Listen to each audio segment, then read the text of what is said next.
Welcome to the next episode of Designing the Future, Textiles and Transformation Talks, Alexa Inquires, powered by Performance Days. Today I'm deeply honored to share this space with two truly inspiring guests, Kim Scholze, Chief Sales and Marketing Officer, and Rüdiger Fox, CEO of Sympatex Technologies, a company at the forefront of sustainable innovation in the textile industry. Kim Scholze's work at Sympatex is driven by her passion for meaningful change. Her ambitious vision of a fully closed-loop recycling system by 2025 is groundbreaking, and her commitment to eliminating harmful chemicals like PFAS, alongside her advocacy in political arenas such as the Green Deal, showcases her as a true agent of systemic transformation. Kim isn't just innovating products, she's reshaping how the textile industry can nurture our environment. Rüdiger Fox, with his empathic and visionary leadership, has guided Sympatex to climate neutrality since 2017. Its focus extends beyond environmental goals to include corporate happiness, emphasizing that true sustainability begins with people. Rüdiger embodies a human-centered business model that seamlessly integrates innovation, care for employees, and a commitment to the planet. Today we have the privilege to hear from both Kim and Rüdiger as they share their transformative vision. We'll explore their journey towards closed-loop recycling, their advocacy to systemic sustainability, and their dedication to fostering a corporate culture that prioritizes well-being and happiness. Let's dive into what promises to be an inspiring conversation filled with fresh perspective and transformative ideas to creating a truly sustainable future in the textile industry. Leading the future of textiles means embracing bold change. At Designing the Future, Alexa Inquires, we explore the industry's biggest challenges and the innovations driving sustainable change. Subscribe now to stay inspired and empowered. Let's lead the way towards a sustainable and responsible future together. A very warm welcome, Kim and Rüdiger. It is a great pleasure to have you here today. So, Kim and Rüdiger, please feel free to introduce yourself briefly. How would you each describe who you are in a nutshell? Kim Scholze, outdoor industry passionist since a while, starting from the board sports as it roots really long ago, 30-something. Beginning as a journalist, being a salesperson, always in marketing and sales was the true vision of our wonderful industry. And with 2010, I started having my own platform, thinking with Brands for Good to make sure that people be inspired by each other and have good alternatives and ideas. And this journey from Brands for Good to ISPO brought me as having Sympatex as one of my clients in my ISPO life to be not only happy to share the visions, but also to change sides for reducing as much of our impact in the textile industry as possible and to find the right, ideally super business intelligent measures to change. And this is where I feel dedicated to and being proud alongside of you. Up to you now. Well, Ricky, all the credits you gave already at the beginning is hard to add something, but probably my business card says it all. It says Chief Environmental Activist, and I think that is how I understand my role in this industry, where I still feel partially guest, partially provocateur, and partially somebody who tries to really instill change and perhaps a little bit more honest perspective to the things we were doing in the past and things we should do in the future. Thank you. And let's start straight away with you, Rüdiger, as I want to see how you think about your vision for sustainability. In the light of the recent regulations around PFAS, how do you see Sympatex pushing the boundaries of sustainability over the next decades, particularly balancing environmental responsibility with high-performance products? Well, I don't want to hurt all the listeners right at the beginning, but I have to say PFAS is not sustainability. the ban of PFAS is, I would call it a hygienic factor or our license to operate. For decades, we knew the side effects and we still kept doing and using those products. I think what's core is that we don't mix it up with sustainability, which means how we can actually look at the entire industry. And that is what I consider the whole question of how we can transform the industry to circularity. So I think core is that we become honest, that the things we have done so far, we have an honest judgment on it, and then look at how from that point onwards, we start becoming creative in designing something new. Kim, how do you ensure that Sympatex sustainability initiatives become more than just goals on paper, but real driving force in everyday aspect of your operations?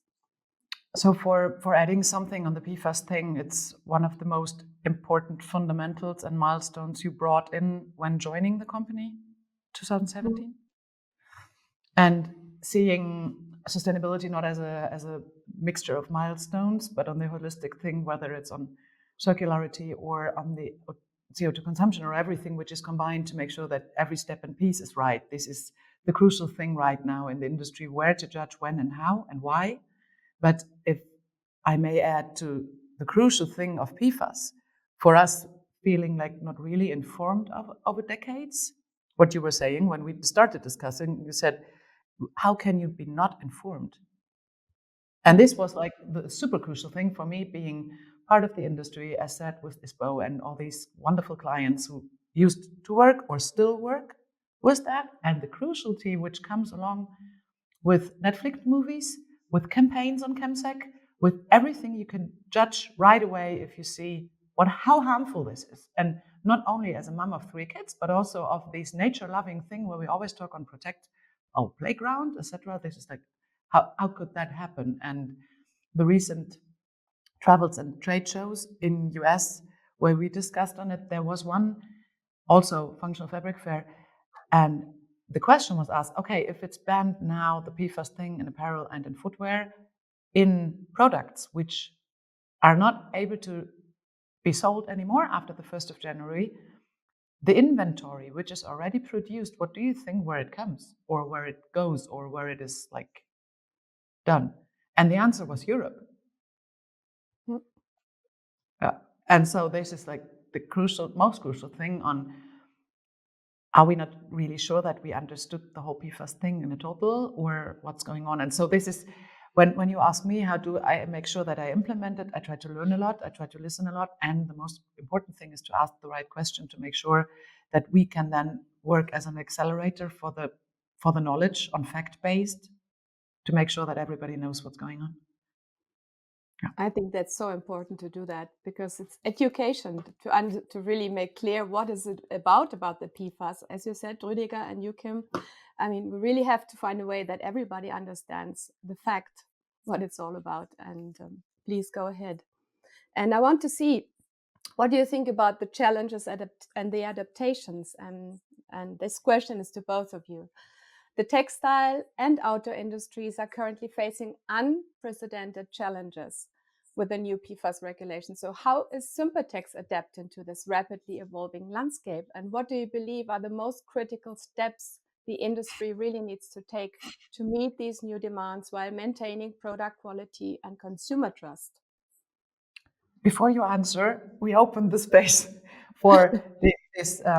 Please be honest. Please be so strong and honest. Of course, it's always a question where we are in terms of communication as an ingredient, but I think this is what we are standing for. So take the space, of course, with the calibrator, which I am on the side. I can be honest. Okay. Please do it, and I do that. I think, honestly speaking, and I talk a little bit still like the stranger that comes into a new industry. I come from very different industries when I joined many years now ago.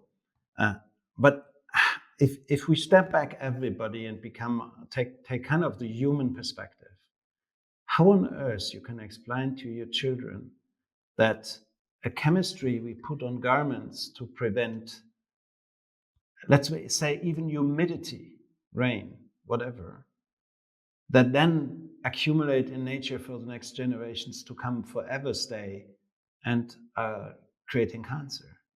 So what is our license to do that? I say that because I believe the ban of PFAS has been predictable for decades. There's nothing unprecedented on it. It's just asbestos was banned. The gases for fridges were banned. It's nothing unpredictable. It's just simply stop it. There's no excuse the moment you know, and we as an industry did know much more than the consumers, the consequences of the chemistry we were using. So I think we were lacking moral clarity. We were lacking stamina to say, hey, that's not right the moment we knew. So that's one. I think what will be unprecedented is still the changes to come. And here we talk on transforming an industry that at the moment has a produce, sell, throw away culture into a circular culture, which will be a huge challenge because some of the technologies will not be in our hands, like the recycling itself, like the sorting. Some needs to be scaled up, so it needs to be pre-competitive. We have just zero experience, and very few industry have that experience, especially with garment complexity and perhaps low value products like we have. So I think the unprecedented, I feel I need to put it in perspective. There's nothing unprecedented with PFAS. It's outrageous that we kept on doing it, and everybody knew in the industry, and we should just simply stop it. There's nothing challenging on it except to ban it. And it's a bit of a pity that we needed the authorities to force us rather than we can show the moral stamina to just stop it ourselves. What is unprecedented is the stuff to come. And I think what we need is more, let's say, more honesty and listen rather to the voices of the future that is in front of us than just trying to hide ourselves behind the status quo we had in the past. And I think that will be the biggest cultural change we will see in front of us. It's our mental mindset to see change is unavoidable. And I feel it's always hard when I see that the authorities need to force us to recognize things rather that we use the opportunity early enough when we see those things coming that we start. And I think that was a bit our approach to say, hey, it'll come anyway. Circularity is unavoidable if you see the garbage mountains we create. PFAS ban is obvious since decades. So rather than trying to hide behind assumed stability, we should just embrace the things which are coming up and put our collective power behind finding alternatives rather than delaying the change. But how do you think, Rüdiger, about the options that C6 is still allowed, for example, in glove production because it really works to keep it waterproof from outside, or the military, or like extreme sports that still are allowed to use C6? So how do we proceed with these people? I mean, these industries. Sorry, I need to interfere because before we can run into C60, that's like a new field, and I need to add something on what was predictable and what not. Is that okay? Yes, sure. Just to make sure that we are on the same page, because seeing it as you are with the chemist, what's the right word? Chemistry view on it, because of all the professionals here at Sympatex in 7 or 8 years, you had the PFAS in your focus. And this is one of the USPs since the membrane ever. This is given. And taking the position of the givenness that PFAS is absolutely destroying for nature and persons is fundamental. But seeing it from the outside, which I was like 4 years ago, seeing it from the outside, we were not educated. It is our own choice not to be educated. And you know the hard discussions we had at the beginning, how far we go in naming that. And your question is exactly the same, because you are asking, can we have product quality? Can we have consumer trust? What's about the PFAS thing where are we sure that we are on the right level of discussion? And this is our daily work. 8 hours out of 10 are on that point. And on one side, it's completely correct what you're saying in terms of the channel. How can we do that? Just for not having sun cream? And then the next question is C6, C0, when it comes to life saving, or to other products. But the main thing, and to deep dive into that question, that was why I was laughing, saying, please be honest, is a different one. It is how much do we need in terms of breathability or water repellency or for the things we are doing. And when is whom to judge if we destroy in terms of forever chemicals, which definitely PFAS is. So there is no performance differentiation which will kill us if we do not have that kind of chemistry in there, to be honest. And this is why I was saying, please make sure that we judge on the same thing. If you ask for designing for future, Alexa, for designing for future product quality and consumer trust, if there's nothing harmful in changing a forever chemical away. Sorry. Yeah. So now we can go to C60, sorry. No, I mean, we should not maybe open the conversation because let's speak about the next questions, because I think this is an open conversation, but we should really have it soon, maybe on a stage again and or somewhere else, because I think it really concerns the whole industry. More than welcome, Alexa, but I think it's a fundamental question. Yeah. And that fundamental question doesn't concern ourselves as an industry alone. It concerns all businesses. I think we have this habit that we believe we can do any business as long as within the legal framework of the countries we're operating in. Side note, when we can't operate in those things, we offshore to countries where we are permitted, and the textile industry has a long history in this. That doesn't make it more moral. It just makes it legal. And I think what we need to recognize as a business leader in any industry we are, it's not about the legal operation. It's about the moral operation. It's about the moral. And we need to be blank and clear, putting out products that whatever end of use situation you have, and about 80-90% of our industry lands in landfill or incineration, whatever you take, this shit stays in the food chain. There is no moral justification. And there will never be. There will not be that we have dry gloves or hands when we freely go to the outdoors. We claim we try to use them, but we don't protect them. And if some crazy guys wants to go on top of a mountain, be free. They get my greatest respect, as long as they don't have society pay for the consequences. So there are limits of operation which are ethical and moral, and we need to become back. And I think that's even the only way we can gain trust in the society, because society doesn't understand. If you explain to society we put stuff on chemistry on products that they use and their kids are eating, I don't think society will understand why we do this or even accept it. So I think that is more the fundamental question. We cannot excuse product quality by doing things which are morally wrong. That's so correct. And it leads directly to the next question I wanted to ask you. Because we know that consumers often expect high performance from outdoor gear. And Rüdiger, how do you approach convincing stakeholders that PFAS-free alternatives can maintain the same level of quality? Well, I think there are two quick answers. The one is we just don't think about another option. Things we should not do, we just don't do. Even though it might be legal for a transitional phase or forever, we just don't do it. And from this standpoint on, when it's not an option to even think about using those things, you find creative possibilities. And yes, we have a deep discussion around an end product performance, because marketing has done a fantastic job. I mean, over the last decades, our industry created KPIs for the end consumer, which are just numbers. 40,000 water column is a ridiculous value for 99.9% of the clothing. They will never see that water level or that water pressure level. But we created that. So we need to collectively work on bringing reason in the whole discussion on one side.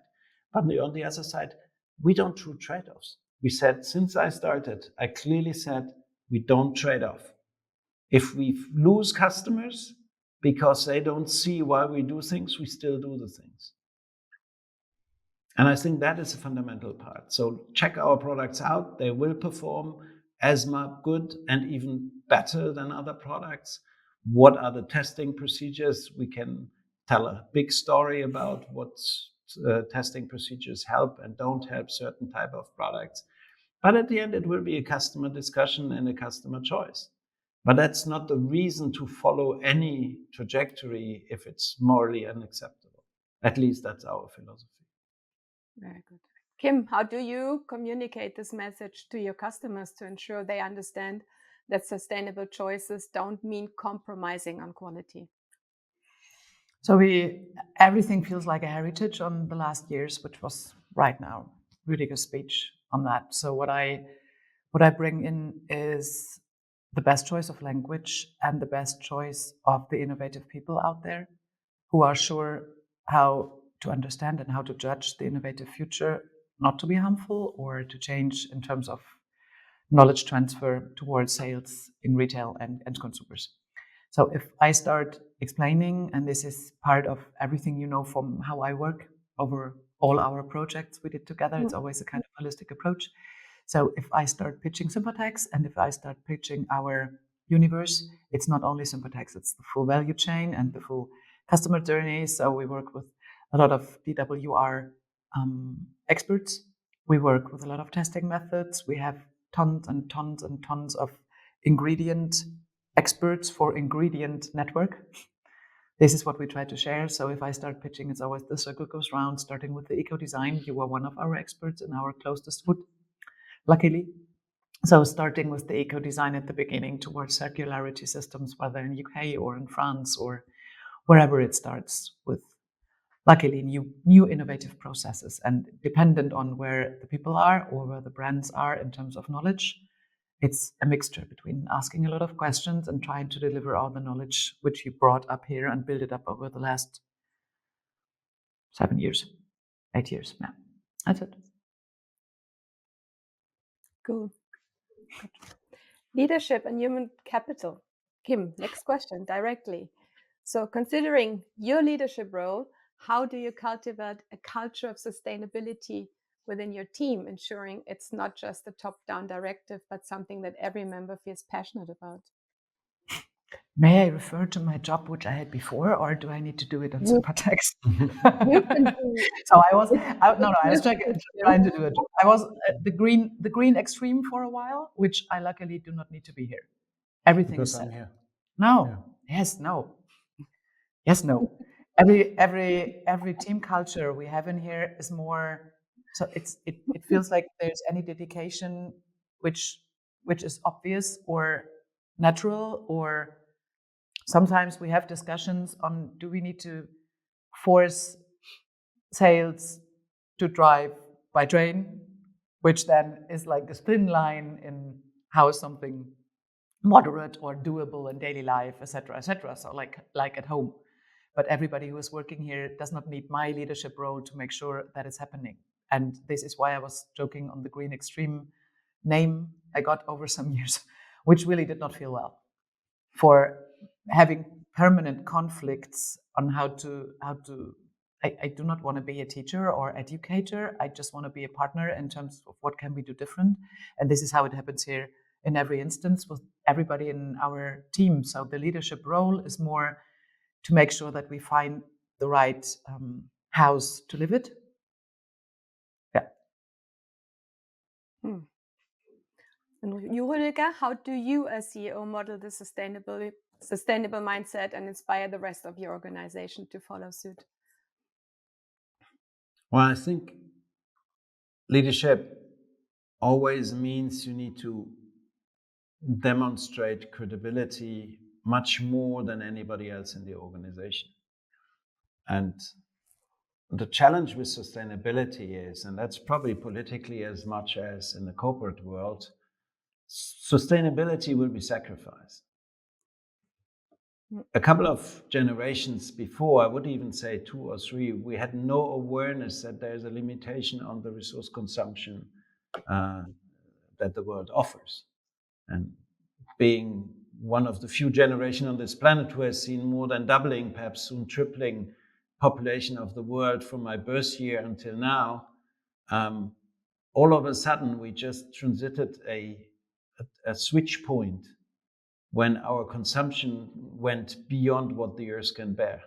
And I think that is what we haven't yet really embraced, because that would mean we need to wind back. That doesn't necessarily means a massive loss of comfort, but a change in behavior, change in assumptions. And I think what in my experience shows or inspires most if you are consistent. I mean, in my first months here, we actually cut off business segments which were profitable, but didn't align with a business strategy or with a sustainability strategy, which became the business strategy. Making sustainability more important than turnover, profit, and financial figures was a challenge to convey. And that credibility you only gain when you really live it. And I think that was one of the key steps. It doesn't necessarily mean it works for everybody, but I think that consistency in action is key, at least to have the opportunity to convince most of the people to join. And it always takes a bit of time, but then you have this flipping point when all of a sudden the creativity of the organization embraces that idea. And I feel that on the positive side, doing good inspires. Leading a purpose-driven organization is, in the midterm and long term, always easier and more successful than leading a profit-driven organization. That's at least my philosophy. And putting the company in the context of the bigger systems and showing the impact we have or we don't have, we will soon start putting the environmental footprint and in its all best possible complexity on our delivery notes to our clients, just to raise awareness.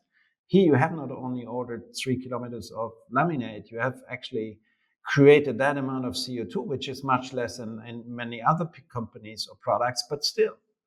So we will start showing the impact, and I think this awareness helps to raise the discussion. But I would say leading a purpose-driven organization is much more human and goes into resonance with what everybody really wants than just focusing through KPIs and target setting on maximizing, I dare to say, shareholder profits, even though I believe in the long run these will be the most profitable companies. But it takes patience and longer time to get there. And maybe adding what the consumption of everything is that in, for example, supply chain, when we discussed in our prep talk, the social situation on what happens if you do a compromise in faster lead times, in having code of conducts from the brands, which then switch all the transparency, all the responsibility on everything on our part of the supply chain for being faster to make sure that fast-moving collections are going. This is not affordable anymore if it's on social human rights, for example, and this is nothing what we need to ensure in our leadership, that our people in supply chain do that, because of course they are aware. Of course, it would never get out of that range because it's fundamental for everything we do. So this is just to summarize the question. It's so honorable that you go that way, because I think this is the long-term way. And I agree 100% with you, Rüdiger, but I think you only can lead by example and share those values and live that true purpose. And sooner or later, hopefully, everyone will follow that direction. I have one question about technology and innovation, because as we discussed in our last episode with Ben Keller, it was clear that technology should support human creativity rather than replace it. And that's very important. So how is Sympatex leveraging technology to innovate in sustainability, especially when developing alternatives to PFAS without losing the human touch that defines your products? I don't want to be pedantic with words, but I think this industry, like some others, is mixing sometimes the connotation of certain words. We use the word creativity and we use the word innovation. And I think there's a fundamental difference. Creativity is the kind of explosive idea creation work, unlimited and everything. Innovation is targeted. Innovation is pretty much grounded creativity for a certain application or purpose. So the way we defined innovation is actually the more and the clearer side rails we have for creativity, the more innovation comes out of the system. The clearer we are with what we're aiming for, say PFAS-free products, say monomaterials in the laminates, elastan-free because it harms the recycling possibilities, the better it is for innovation, because then we put all our creative effort, energy into something which serves and don't explode in all directions and have ideas all over the place, but can only use a limited one for our strategy. So I think what is important, and surprisingly, I had this discussion at one meeting in my early years at the European Commission when I said, well, why the heck even the European Commission doesn't limit certain things where we know it harms society? And they said, yeah, we need to stay open if the consumer can benefit from our creativity, from the industry creativity. Well, that's nonsense. Creativity doesn't help humanity if it goes in all directions. It will help and actually accelerates when you have clear guide rails, which we put in place from the way we said 2025, 50% circular, 2030, 100% circularity. That's our goal. PFAS-free, on the trajectory, minimizing CO2 footprint, minimizing water, being innovative in one certain direction. And that actually focused all our energy on the things which benefit. So I think that's we don't limit innovation by saying we don't do PFAS. We actually accelerate innovation because we don't need to work on nonsense, which will be banned in a few years anyway. Absolutely. No, I mean, Ben Keller said the same thing. He said, I mean, you have to you have to increase the creativity by really giving the boundaries, the way to go for the future. So actually, it accelerates the creativity to go to true innovation. So that's absolutely correct. You're right. And concerning the social responsibility, building on our themes from the last episodes about going beyond just compliance, how does Sympatex contribute to making a tangible impact on communities and the environment? So for the preparations, you were guiding that question because that was one of the principles from the beginning onwards 7 years ago. So what we right now work onwards, because we truly believe in the partnerships around that. So whether it's Amfori or other kinds of associations where we are whether a member or a contributing partner, this is, as I said already in the recent question, for the supply chain, but also, of course, with our office in Dongguan, with every partner we work with on laminators or on manufacturers, or even on the suppliers we work with, that we have code of conduct or supplier handbooks.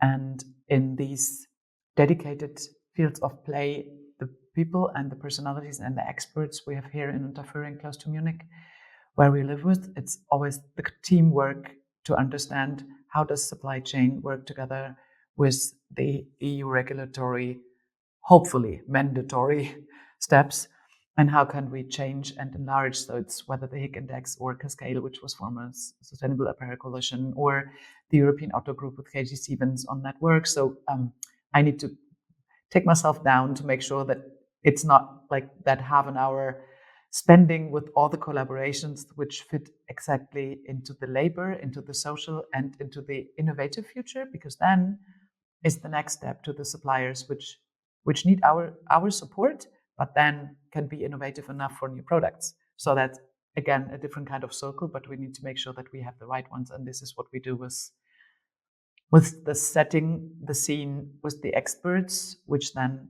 as said, question vice versa, answers vice versa in the training and knowledge sharing. Sorry. No, but do you communicate a clear standard for social responsibility that others in the industry can follow? No, it's on, for example, on Amfori and on those, the working groups are dedicated together to develop guidelines, which we follow, of course. But in the working groups, we develop them. And if I may add, I mean, it's two different impacts. The one is, yes, we try to control and influence certain minimum standards in our supply chains.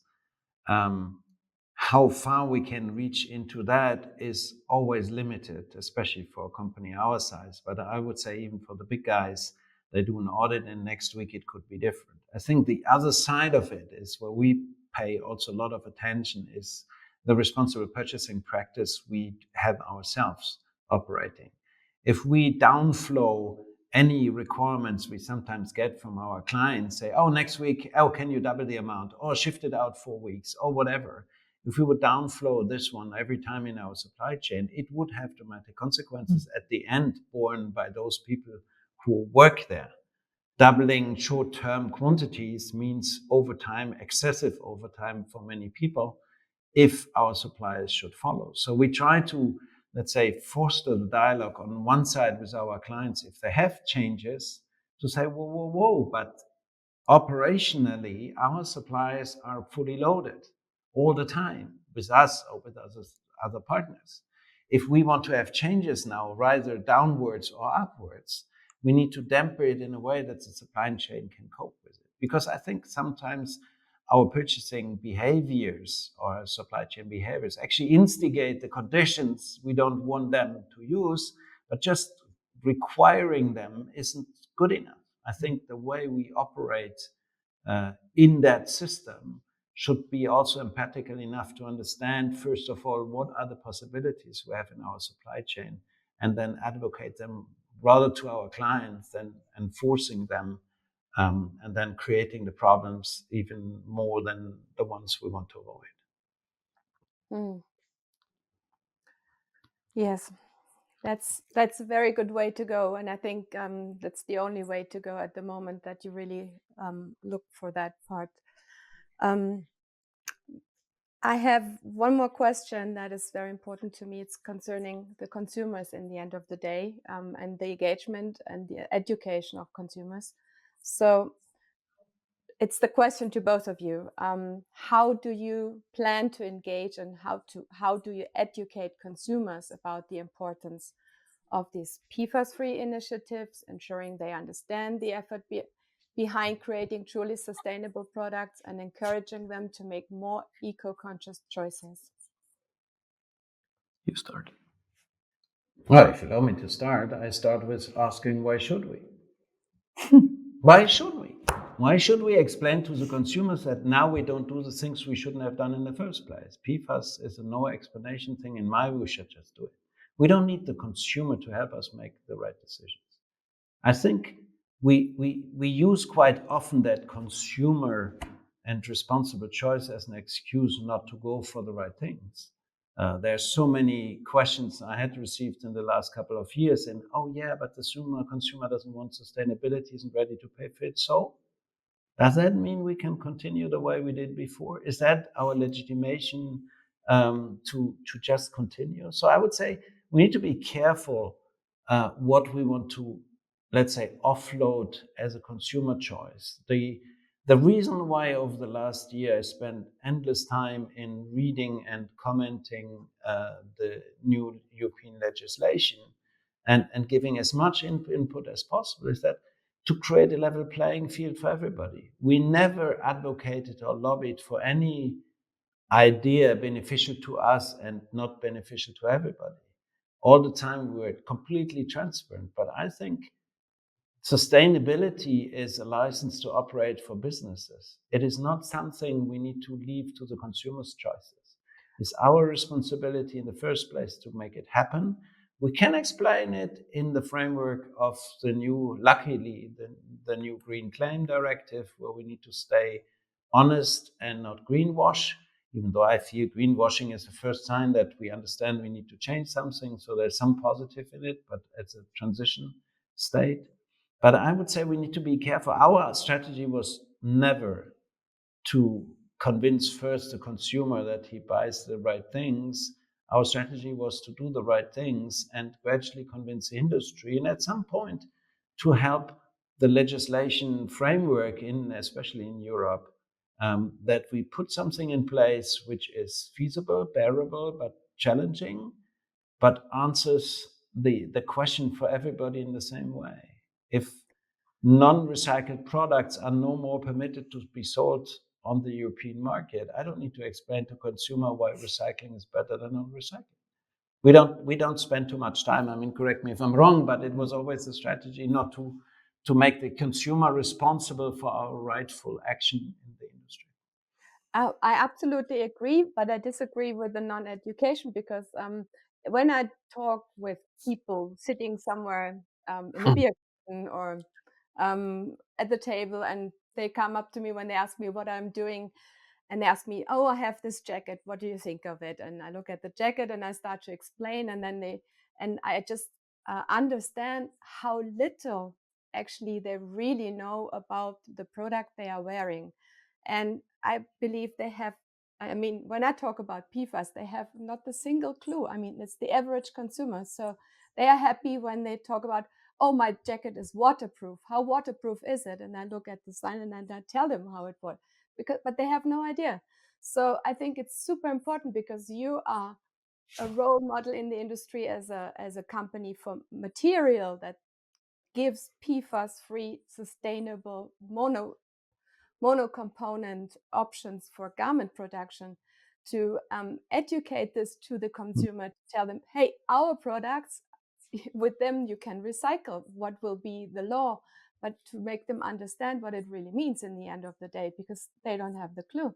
I mean, if you tell them, I mean, PFAS are in baking paper, it's in your shampoo, and it's in your jacket, and it's dangerous. So they are really scared. I mean, they start to be scared, but they don't have a clue if they don't look it up before, you know. So I think it's important to actually educate the consumer and to be loud there to make it clearly understand. That's why it's the two of us. Okay. And foreseeing everything we know about the transitional points, whether in industry behavior, personal behavior, educative behavior, having kids or not having kids, trying to find the right words in transition. So take this, everything, this is our daily discussion, not only between us on a high intense level, something between constructive, sometimes not. It's the discussion with the brands, especially if it comes back to your first question, does that influence, how can we discuss performance, etc. If it, so again, of course we educate, of course we train, of course we influence, of course we do. We do not have you referred to the high marketing budgets over ages which occur to where we are. We use every possibility to understand how high is the wall and why. So we see a change in product departments, in product responsible designers in the age of something between 25 and 35, 38. After that, it still feels like a holy grail to really make sure, how do you find the right question, not to tackle personal, it feels sometimes like a personal discussion, even if it's just on a product. And this is what we do. We do it all the time, and we go into stores. We have everybody who's traveling from us. We have different Sympatex how's that word? Departments, dependencies, country, region, agents, whatever. We do a lot of store checks, asking where are we? Why is it so hard for you to understand in a different way? It could be in Germany with Sportschuster or Conrad. It could be with your comparator in France, etc. So this is what we do all the time to understand the terminology and the pressure. And if it's still that like the old thing on people do not enter a store asking for a brand, but asking for an ingredient. And this is why we partner up with wonderful brands like YKK and others to make sure that we understand the high intents of our responsibility to change towards a better future together. So that's it. And we do disagree if it comes to campaigning. We do disagree if it comes to responsibility of explaining, because you are sure of what you do since a while. I think we need to train and understand, because I was part of those who didn't know. I need to be honest on that. So this is where we are. And if I may have, again, what we discussed without the camera on often, please help to make sure. And the point is not buy Sympatex, but the point is choose the better thing for the future. And of course, PFAS is no alternative to nothing. So make sure that you know enough to make sure that you really take care of your, as you were saying, coffee mug, or just make sure, don't do. And then it's a question if we discuss in which level. Do we discuss campaigning? Do we discuss training? Or do we discuss simple behavior, which we need to take care of the harmful substances in all our surrounding? Yeah, so this is why we are two, I wanted to say. Fantastic, yeah. So it's always good to be two, to have the both sides. And thank you for this conversation, because I have the issue too, and like in judging like all these products, and I just last week I went over 2,000 fabrics for the different forum areas and performance days, and looking at the products and judging them together with the juries, and then seeing so much new developments and actually processing these informations and digesting them and seeing, okay, how can you transmit it perfectly to the visitors, to the brands when they come to performance days as a platform, and they choose the new materials, the new innovations, and you will see it like a couple of years, or maybe already 1 year later, as a product on a show.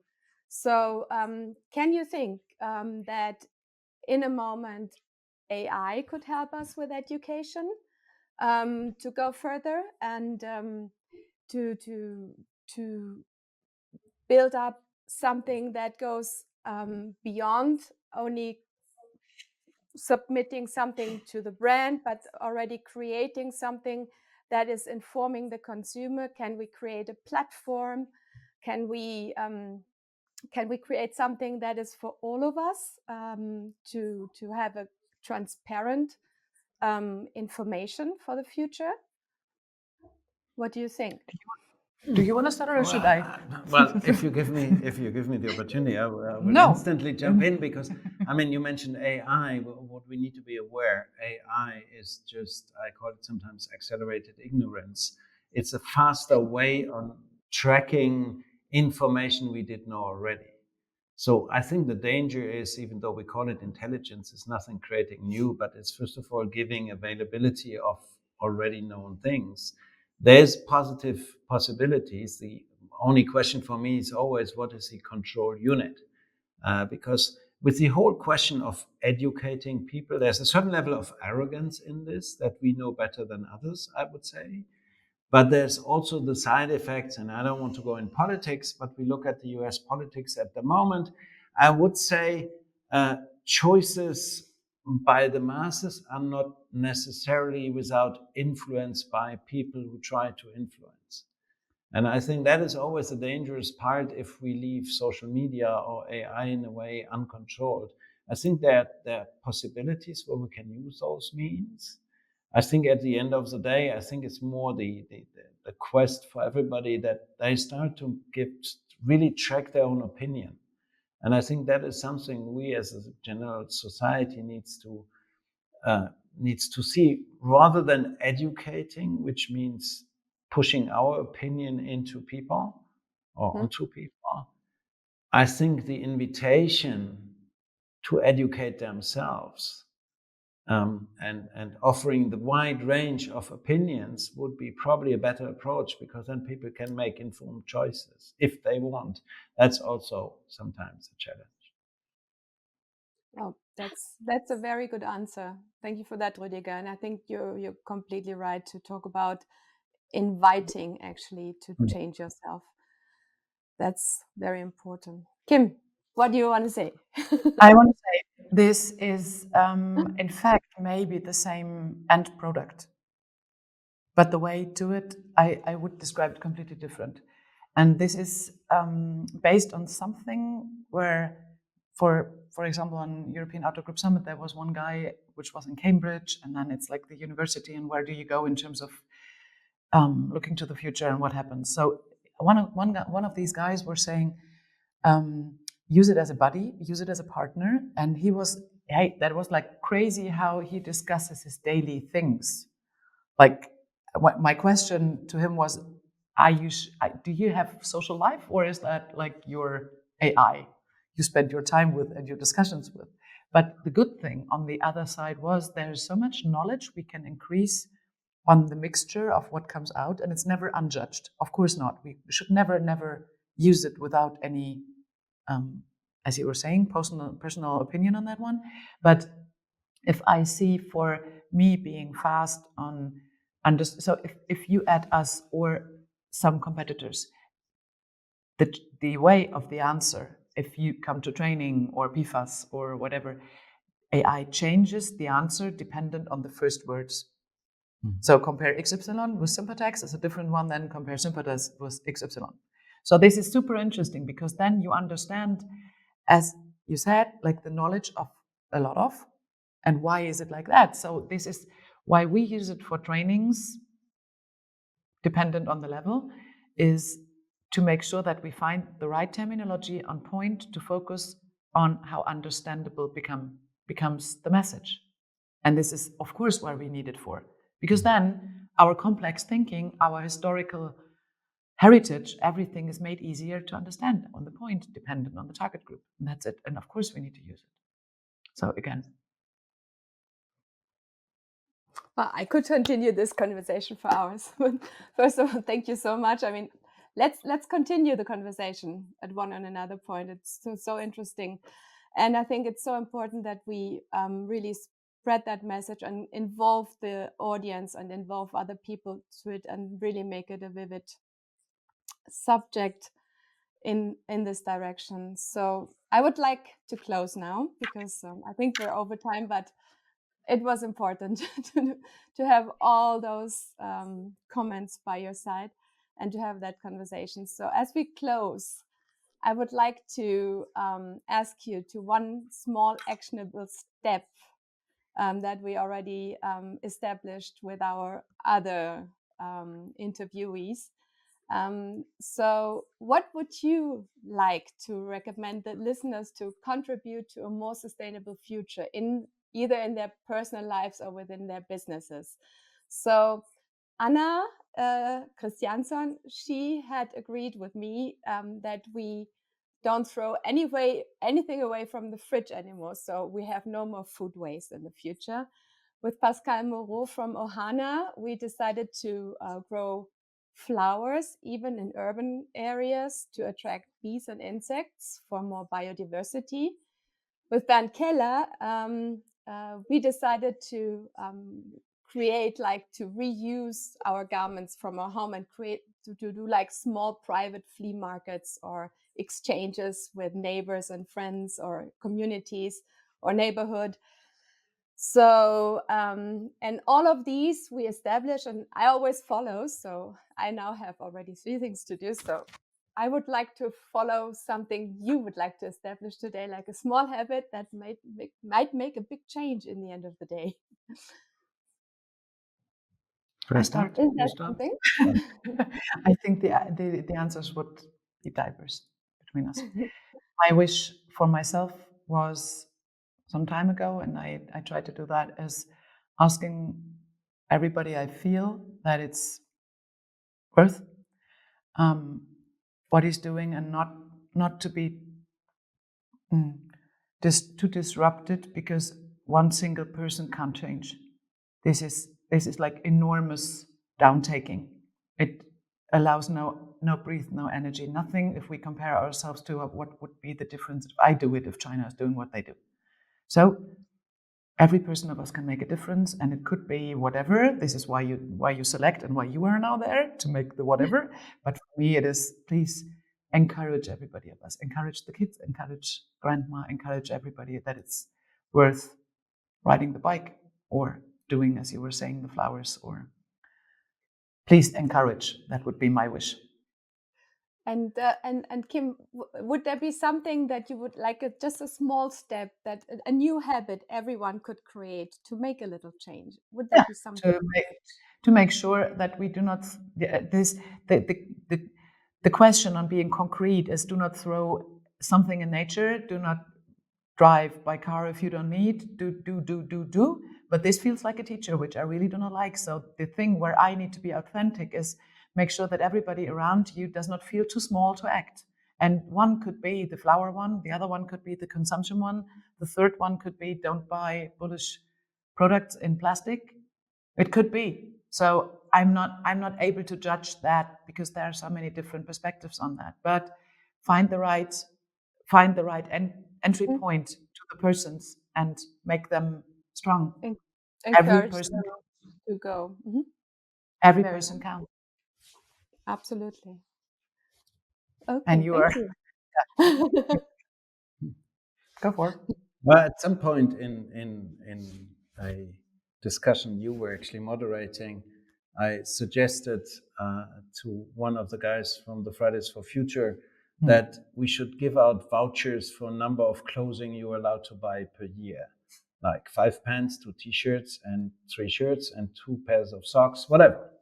Now, as this is a little bit unrealistic, but I think everybody can start. Just put out take out a piece of paper, write down the numbers of t-shirts, pants, socks, and whatever you want to have, and don't pass over that limit. So limit yourself in the number of clothing you have. And when you want to buy a new one, make sure that an old one is worn to a level that you really can't wear it, you're beyond repair. And I think that's a start. We buy way too much clothing for way too stupid reasons. We don't need 5 outdoor jackets. 1 is good, 2 as a spare one, fine. But let's stick and limit ourselves. Even if we are fully recyclable at some point, that's not yet the full solution. And I think we are way beyond the consumption level that it's somehow reasonable to protect us. And I think one of the keys to that is that we, driven perhaps by a lot of marketing, mix up our own self-esteem with the clothing we are wearing. And I think we should unlearn this. Our self-esteem doesn't depend on our clothing. Clothing helps to walk around and be protected from the environment. That makes totally sense. But for that, we don't need a new shirt every week. And if something doesn't last long enough, like only for a year or so, sending back to the freaking brand who put it on the market. Send this stuff back to those people who produced it, otherwise they won't change. But if they get flooded by bad products that are sent back, then they will also start changing. That's definitely true. But for me, for example, Rüdiger, this is going to be a huge challenge because I love clothes, and I live in many countries where clothes are part of the culture, not like in Germany, a product that you wear. I will try my very best to. Well, I didn't say you follow need to limit yourself to 5 skirts. I mean, the No, but numbers I are think for you. It's just limiting it as a person. absolutely no. Anyway, I already have I have it in mind because I'm going to do my flea markets and exchanges in the near future. So I'm going to commit to reduce my number, definitely. Thank you very much, the two of you. It was such a pleasure to talk to you, and I hope this conversation inspires the audience as well, and hope to see you soon and talk to you in person, definitely latest, hopefully at Performance Days. And thank you very much. Take care. Thank you, Thank you, Alexa, Alexa, for what you do and for the honor to be here. Thanks. Thank you so much. So, Take care. bye for now. Bye. As we wrap up today's insightful discussion, I want to take a moment to reflect on the powerful messages shared by Kim and Rüdiger. Rüdiger, calling himself the chief environmental activist, challenged us to reconsider what true sustainability means. It's about more than avoiding harmful practices. It's about being honest with ourselves, setting new standards and prioritizing our values, even if it comes at a financial cost. His dedication to circularity and transparency is a reminder that real change begins by holding ourselves accountable and being transparent about the environmental footprint of every action. Kim, as outer industry enthusiast, added her perspective with passion, emphasizing that sustainability must be approached holistically. From eco-design to the complete customer journey, Kim showed us the importance of integrating sustainable practices at every level and how essential it is to foster an environment where these values naturally flourish, not as obligations, but as a collective mission. Her approach to partnerships, whether in environmental or social domains, underlines that collaboration is key to driving meaningful change throughout the value chain. Their insights paint a hopeful vision for our industry, one that is committed, honest, and united in its pursuit of better practices for both people and the planet. I hope their perspectives on uncompromising sustainability, knowledge sharing, and impactful partnerships have resonated with you as they have with me. Thank you for tuning into this edition of Designing the Future Textiles and Transformation Talks, Alexa Inquires, powered by Performance Days. Please share your reflections, subscribe to our podcast, and join us as we continue to create a vibrant conversation that transcends our industry. Together, let's lay the foundation for a more sustainable and thoughtful future. Until next time, goodbye for today.